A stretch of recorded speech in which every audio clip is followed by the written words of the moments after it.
एक फकीर दरिया के किनारे बैठा था। किसी ने पूछा, बाबा क्या कर रहे हो? फकीर ने कहा, इंतज़ार कर रहा हूँ कि मुकम्मल दरिया बह जाए तो फिर पार करूँ। उस आदमी ने कहा, कैसी बात करते हो बाबा?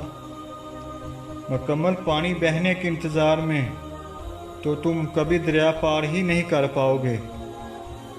फकीर ने कहा, यही तो मैं तुम लोगों को समझाना चाहता हूँ कि तुम लोग जो हमेशा ये कहते रहते हो, एक बार घर की जिम्मेदारियाँ पूरी हो जाए तो फिर नमाज पढ़ूँगा, दाढ़ी रखूँगा, हज करूँगा, खिदमत करूँगा।